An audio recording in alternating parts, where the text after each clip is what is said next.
Правда. Я не гэта там хай хто садится. Я не колю Видишь, таких. просто все будут вас бачить. Помолодею.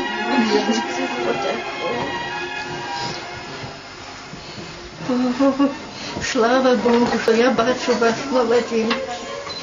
А это все равно як спину. Проект пакаяння аргкамітэту беларускай хрысціянскай дэмакратыі распачаўся ў канцы 2006 года, калі Эрнест Константинович Сабіла, які праседзеў 13 гадоў сталінскіх лагероў за антысавецкую прапаганду, абцяжараную рэлігійнымі і нацыянальнымі забабонамі, сказаў нам, што добра было б адведаць былых байцоў. І вось мы пачалі сапраўды шукаць такіх людзей, якія пакутавалі за нас у лагерах, за Беларусь, сабраўшы ў адным дыску тое, што мы маглі знайсці ў інтэрнэце пра рэпрэсіі савецкіх часоў.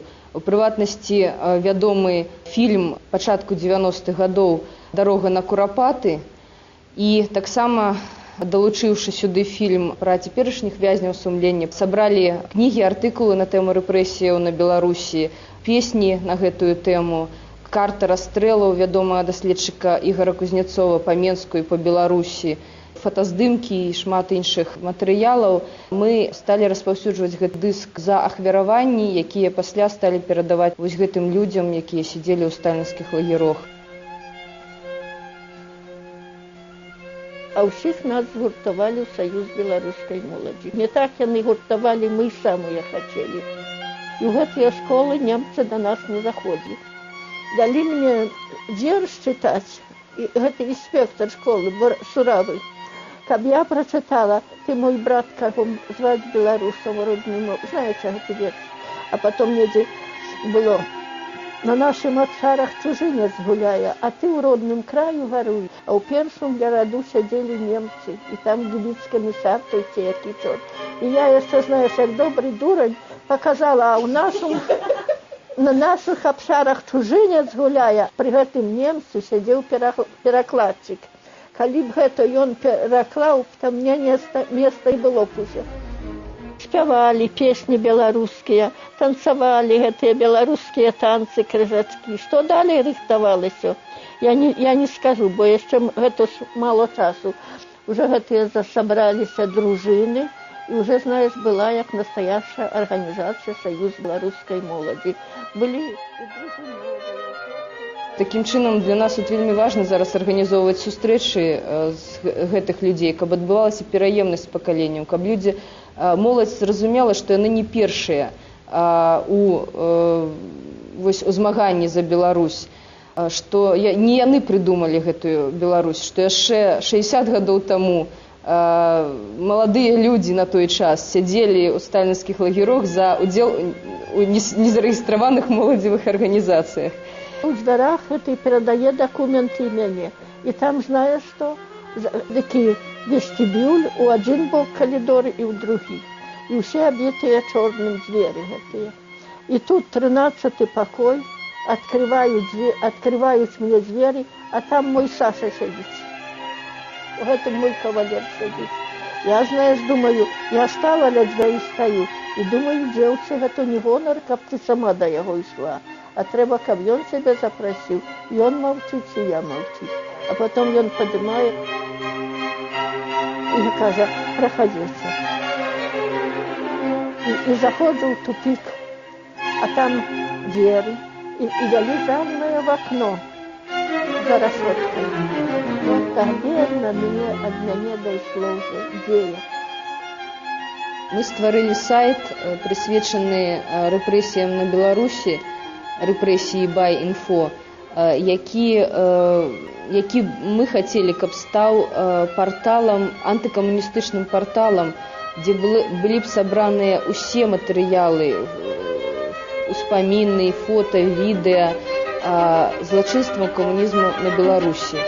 Дзеля таго, каб сапраўды чалавек, зайшоўшы на гэты сайт, змог знайсці ўсё і пабачыць сапраўды вось гэты жах. І Ну, і гэты той самы, як його Ісін, здається, слідчий був, і каже, а ось цяпер ви все признаєтесь. І я і готов стою, садитесь. Я села, а там було підключений ток. І одно чуть дернуло, я далі не пам'ятаю.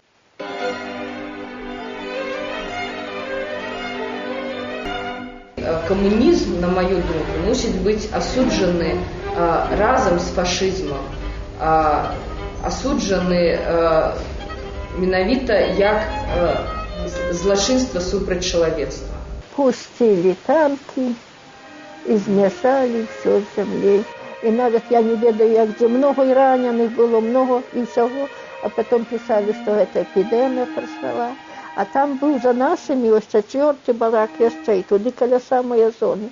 Там был барак, где инвалиды сидели. Такі немоглые бабы старые, як я тепер, а такі були зеки. И там танки пустили и развалили барак разом с людьми.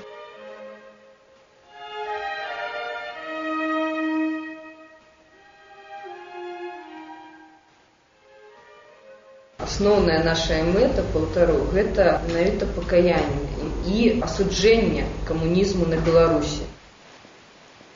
Асуджэнне такім чынам, каб не было ў нас камуністычных партыяў, каб не прыходзілі 7 лістапада апазіцыйныя, у тым ліку камуністы з кветачкамі да помніка Леніну. Дякую вялікі за аповед, вельмі было важна. Слухай, я дякую табе, што ты прыйшоў.